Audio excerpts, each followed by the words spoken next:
Lord. இப்போ நம்ம பிள்ளைங்க ஒரு சின்ன கோரியோ உங்க முன்னாடி ஸ்கிட் பண்ண போறாங்க. அமைதியா இருந்து கேளுங்க. ஓகேவா? உங்களுக்கு பிடிக்கும் நான் நினைக்கிறேன். ஸ்கிட் பார்க்கலாம்.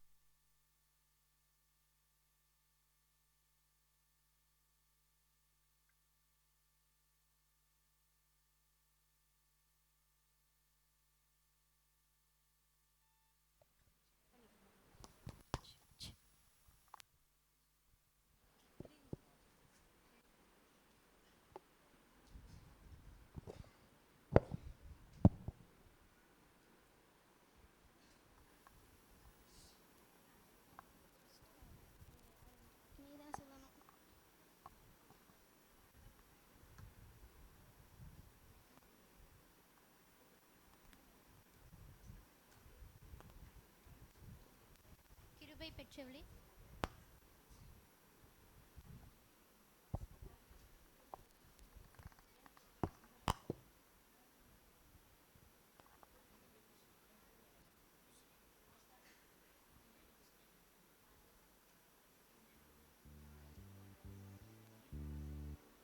கிருபை பெற்றவளே, நீங்க யாரு?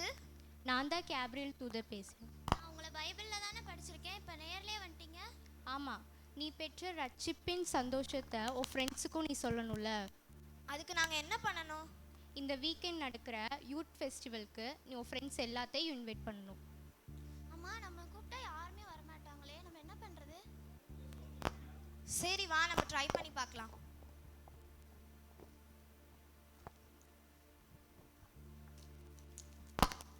ஹாய், நீ ரேஷ்மா தானே? ஆமாம், நான் ரேஷ்மா தான். என்ன அடையாளமே தெரியாம மாறிட்ட? இப்போ இதாண்டி நியூ ட்ரெண்டு. பொண்ணுங்களாம் பசங்க மாதிரி ட்ரெஸ் பண்ணுறதும் பொண்ணுங்க மாதிரி. இப்போ இதாண்டி new trend.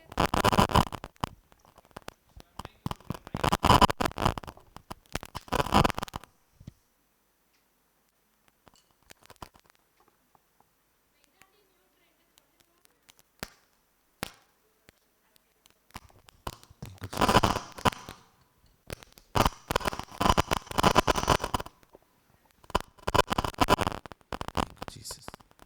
Thank you, Jesus.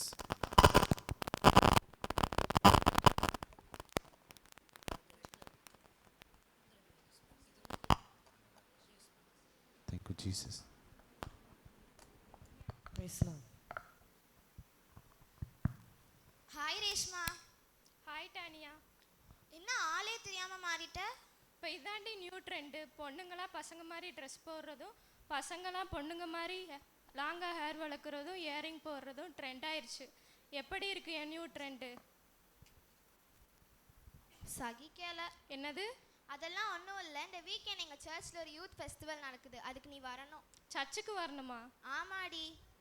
சர்ச்சுக்கு வந்தால் ஒரு போர் அடிக்குமே. ஒரு அட்வென்ச்சர், ஒரு பைக் ரைடு அப்படி ஏதாச்சும் இருக்குமா? அதெல்லாம் இருக்காது, ஆனால் வந்து பாரு, உனக்கு ரொம்ப பிடிக்கும். இந்த வீக்கெண்ட் எனக்கு ஒரு பைக் ரேஸ் இருக்குது. அதில் பெரிய பெரிய ஸ்பான்சர்ஸ்லாம் வருவாங்க. அங்கே தான் என் டேலண்ட்டை ஷோகேஸ் பண்ண முடியும். சரி, பார்க்குறேன். சரி, ஓகே, நீ ட்ரை பண்ணு. Hi அஞ்சியா. Hi வாஷ்விகா.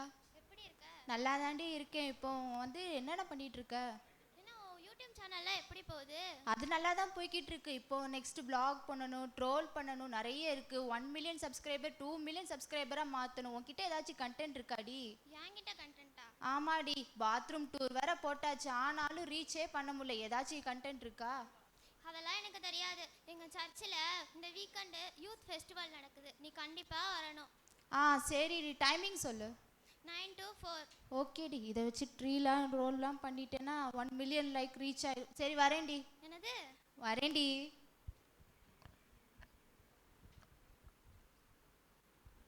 Hi Beulah. Hi Tania. எங்கே இவ்வளோ அவசரமாக கிளம்பிட்டு இருக்க? என்னைய பார்த்து இப்படி ஒரு கேள்வி கேட்குறியா? ஏதோ எமர்ஜென்சியா? இல்லை, எங்கள் தலைவர் பக்கத்து ஊருக்கு ஷூட்டிங்காக வந்திருக்கிறாரு. அவரை பார்க்குறதுக்காக கிளம்பிட்டு இருக்கேன். அவரை தூரத்தில் நின்று ஒரு ஃபோட்டோவாச்சும் எடுக்கணும், இல்லைன்னா தூரத்தில் நின்னாச்சும் அவரை பார்த்துட்டு வரணும். இந்த வீக்கெண்ட் எங்கள் சர்ச்சில் ஒரு யூத் ஃபெஸ்டிவல் நடக்குது, அதுக்கு நீ வரணும். அதை சொல்ல தான் நான் இங்கே வந்தேன். என்னது, நெக்ஸ்ட் வீக்கெண்டா? வாய்ப்பே இல்லை. எங்கள் தலைவர் படம் காலையில் 4 மணிக்கு release. First day first show பார்த்தாவே எங்கள் தலைவரோட உண்மையான ஃபேனு நான். இதெல்லாம் பசங்க தானே பண்ணுவாங்க, இப்போ நீனும் ஆரம்பிச்சிட்டியா? ஆமாம், எல்லாம் எங்கள் தலைவர் மேலே இருக்க பாசம்தான். பாரு, என் கையில் கூட கட் அவுட்டு, பேனரு இதெல்லாம் போய் ஒட்டணும். சரி, என்னமோ பண்ணு. பாய். ம். என்ன அஸ்விகா, நம்ம இத்தனை பேர்கிட்ட சொல்லியிருக்கோம், ஆனால் யாருமே வரமாட்டேன்னு சொல்கிறாங்களே, நம்ம என்ன பண்ணுறது? நீ கவலைப்படாத, ஏசப்பா கூட்டிகிட்டு வருவார். சரி வா. Hi alpha. ஹாய் அஸ்விகா, எப்படி இருக்க? பார்த்தா எப்படி இருக்கேன்? நல்லா தாண்டி இருக்க. எங்கள் சர்ச்சில் இந்த வீக்கெண்டு யூத் ஃபெஸ்டிவல் நடக்குது, நீ கண்டிப்பாக வரணும். என்னது, சர்ச்சுக்கு நான் வரணுமா? ஆமாம், ஒரு டைம் வந்து பாரு. நான் வேற த்ரெட்டிங்கு, மெனிக்யூரு, ஹேர் ஸ்டைலிங்கு, ஹேர் ஸ்ட்ரைட்டிங்லாம் பண்ண வேண்டியது இருக்குது. மோரோவர் நெக்ஸ்ட் வீக் நான் பியூட்டி பேஷண்ட்டுக்கு வேறு ரெடி ஆகணும். ஒரு டைம் வந்து பாரு ப்ளீஸ். சரி, டைமிங் சொல்லு. 9 to 4. 9 to 4ஆ? அச்சச்சோ, அப்படின்னா நான் டே டைமில் வெளியே இருக்கணுமா? என் ஸ்கின்லாம் டேர்ன் ஆயிரும், அலர்ஜி வந்துடும், பிம்பிள்ஸு, காம்படிஷனில் என்னால் கலந்துக்கவே முடியாது. Sorry, better like next time.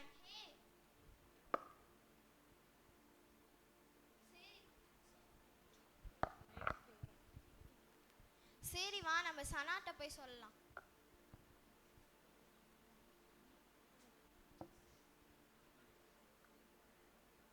Hello சனா, என்னடி பண்ற?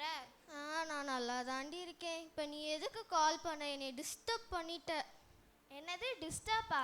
ஆமாம், நீ ஃபோன் போட்டோடனே நான் பெட்ரூம்லேருந்து எழுந்திரிச்சு ஹாலுக்கு வந்து உன் கால் அட்டன் பண்ணி பேசுங்களாட்டி நான் டயர்டாக ஆயிட்டேன். என்னது டயர்டா? வீட்டில் ஹெவி ஒர்க்கு போல. அதெல்லாம் ஒன்றும் இல்லடி, சாப்பிட்டு தூங்கி ரெஸ்ட் எடுத்து மறுபடியும் டயர்டாகி சாப்பிட்டு தூங்கி ரெஸ்ட் எடுத்து, அது மட்டும் இல்லாமல் நீ வேற கூப்பிட்டு டிஸ்டர்ப் பண்ணிட்டியா? பெசாட்டுக்கு நான் உன் காலை கட் பண்ண போகிறேன். ஒரு நிமிஷம் இரு. இந்த வீக்கெண்ட் எங்கள் சர்ச்சில் ஒரு யூத் ஃபெஸ்டிவல் நடக்குது, அதுக்கு நீ வரணும். சரி, டைமிங்கை சொல்லு. Morning 9 to 4. ஐயோயோ, அப்போ நான் 8:30க்கெலாம் எந்திரிச்சு கிளம்பணுமா? ஐயோயோ, ப்ரஷ் பண்ணி குளிச்சு ரொம்ப டயர்டாயிருவேனே. டயர்ட் ஆயிடுமா? ஒரு டைம் வந்து பாருடி. சரி, பார்க்கலாம். பேசி முடிச்சிட்டேனா காலை கட் பண்ணிடு, நான் போய் தூங்குறேன். என்னோட சோம்பேறியா இருப்பா போல. நானே பரவாயில்ல. சரி வா, டைம் ஆயிடுச்சு, சர்ச்சுக்கு போகலாம்.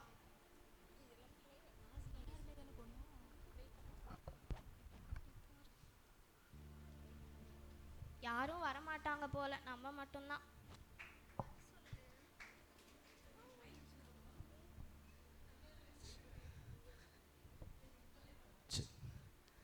அந்த தேவ பிள்ளைகளா, சந்தோஷம். யூத் மீட்டிங்க்கு வந்திருக்கிறீங்க. எவ்வளோ கஷ்டப்பட்டு போஸ்ட் அடித்து ஃப்ளெக்ஸ் எல்லாம் அடித்து, வாங்க வாங்க பிள்ளைகளா, உங்கள் எல்லாரையும் நாங்கள் அன்போட கரம் தட்டி நான் உங்களை வரவேற்கிறோம். நல்ல கைத்தட்டி அவங்க வரவேற்கிறோம். வரமாட்டேன்னு சொன்னாங்க. சந்தோஷமாக இருக்குது. டேனியா, நீங்கள் எப்படி இத்தனை பேரை கூட்டிகிட்டு வந்தீங்க? எனக்கு ஆச்சரியமாக இருக்குது. எப்பயுமே நீங்கள் கூட்டிகிட்டு வர மாட்டீங்க, முடியல பாஸ்டர், வரல பாஸ்டர்னு சொல்வீங்களே, ரொம்ப சந்தோஷம். நீங்களாம் ஏற்கனவே சர்ச்சுக்கு போகிற பிள்ளைகளாப்பா? இல்லை இல்லை, இன்றைக்கி தான் ஃபஸ்ட் டைம் வந்துருக்கிறீங்களே. உண்மையாகவே சொல்கிறேன், சர்ச்சுக்குள்ளே ஒரு ஆள் கால் எடுத்து வைக்கணும்னா தானாக வரவே முடியாது. பரலோகத்தில் இருக்கிற கடவுள் இருக்கார்ல, அவர் யாரை முன்குறிக்கிறாரோ அவங்களால தான் வர முடியும். அப்போ நீங்கள் கடவுளால் முன்குறிக்கப்பட்ட பிள்ளைகள். இன்றைக்கி நீ கூட நினைக்கலாம், என்ன பாஸ்ட்டுங்கிறாரு, ஆனால் இவர் ஜீன்ஸில் சட்டை போட்டிருக்காருன்னு. ஏன்னா இன்றைக்கி யூத் மீட்டிங்கில் அதனால் போட்டிருக்கிறோம். இந்த யூத் மீட்டிங்கில் நிறைய காரியங்களும் உங்களுக்கு சொல்லிக் கொடுக்க போகிறாங்க. இந்த யூத் மீட்டிங்கில் சொல்கிற வசனத்தில் நீங்கள் எல்லாம் நம்புங்க. வசனத்தில் சொல்கிற இயேசுவை நம்புங்க. இந்த டேனியா மாதிரி, இந்த பாப்பா மாதிரி உங்களோட லைஃப்பும் பிரைட்டாக இருக்கும். செய்வீங்களா? சரி, லூக்கா 15 ஒரு வசனத்தை நம்ம வாசிக்க போகிறோம். லூக்கா 15 தானே? லூக்கா 15 பார்த்தீங்களா? இப்போ நம்ம படிச்சிருக்கிற இந்த லூக்கா 15 ஒரு அப்பாவுக்கு தப்பு செஞ்சதான ஒரு பையன் மனம் திரும்பி வந்தோனையும் எப்படி அந்த அப்பா ஏற்றுக்கிட்டாரோ அதுபோல் ஏசப்பா நம்மளையும் ஏற்றுக்கிற அளவுக்கு அன்புள்ள தகப்பனா நம்ம மேலே இருக்கிறாரு. அவர் நமக்கு நன்மை செஞ்சனால நீங்கள் அவருக்காக வாழணும். எத்தனை பேர் வாழ்க்கையை ஆண்டவருக்கு வாழணும்னு சொல்லி ஒப்பு கொடுக்குறீங்க? நீங்கள் மட்டும் முழங்கால் போட்டுக்கிறீங்களா? உங்களுக்காக நாங்கள் ஜெபம் பண்ண போகிறோம். சரிதானா? கண்ணை மூடி நீங்கள் கேளுங்க. ஏசப்பா, இது வரைக்கும் ஏனோ தானோன்னு நான் வாழ்ந்துட்டேன், இனிமேல் நான் உண்மையாக வாழ்வேன். இந்த ஏசப்பா எனக்கு பிடிக்கும் அப்படின்னு சொன்னால், ஏசப்பாவுக்காக ஊழியம் செய்கிறதுக்கு நான் என் வாழ்க்கையை ஒப்பு கொடுக்குறேன்னு சொல்கிறவங்க மட்டும் உங்கள் கையை உயர்த்திக்கங்க. ஏசப்பா உங்களை பயன்படுத்தணும்னு விரும்புகிறார்.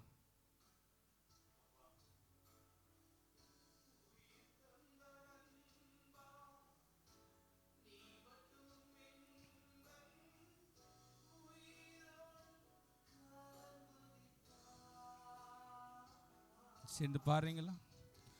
உயிரிலும் மேலா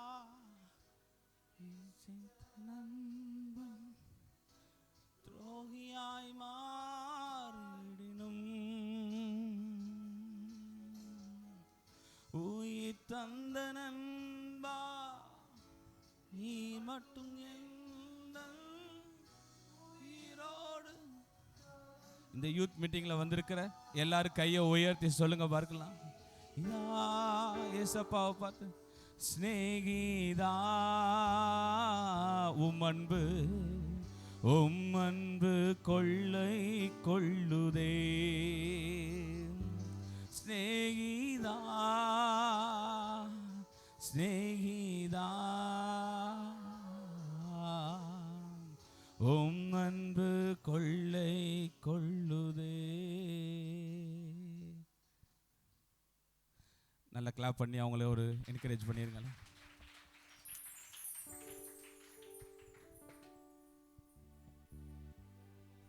என்னடி யாரும் வரமாட்டேன்னு சொன்னீங்க, எல்லாரும் வந்துட்டீங்க. ஆமா, நீ எப்படி வந்த? ஏதோ டேலண்ட்டை ஷோகேஸ் பண்ண போறேன்னு அப்படி இப்படி சொல்லிட்டு இருந்த. ஏசப்பா கிட்ட தாண்டி டேலண்ட்டை ஷோகேஸ் பண்ண முடியும். உலகத்துக்கிட்ட டேலண்ட்டை ஷோகேஸ் பண்ணுறதெல்லாம் வேஸ்ட்டு. இப்போ தாண்டி புரிஞ்சுக்கிட்டேன். நீ எப்படி வந்த? ஆமாடி, நான் இங்கே வந்துட்டு ட்ரோல் பண்ணி அப்படி லைக் ரீச் பண்ணலான்னு நினச்சேன். ஆனால் ஏசப்பா தான் மெய்யான தேவன் தெரிஞ்சுட்டு வந்துட்டேன். ஆமா, நீ எப்படி வந்த? காலையில ஃபர்ஸ்ட் டே ஃபர்ஸ்ட் ஷோ போகணும், பேரன் ஓட்டணும், அப்படி இப்படின்னு சொன்ன. ஆமாம், நான் படத்தில் நடிக்கிற தலைவர் தான் எல்லாத்த விட பெரிய தலைவர்னு நினச்சேன். ஆனால் இங்கே வந்ததுக்கு அடுத்து தான் புரியுது ஏசப்பா தான் எல்லாத்த விட பெரிய தலைவர்னு. அம்மா, நீ எப்படி வந்த? என் ஸ்கின் டேன் ஆயிடும் அது இதுன்னு சீனை போட்ட. நீ எப்படி வந்த?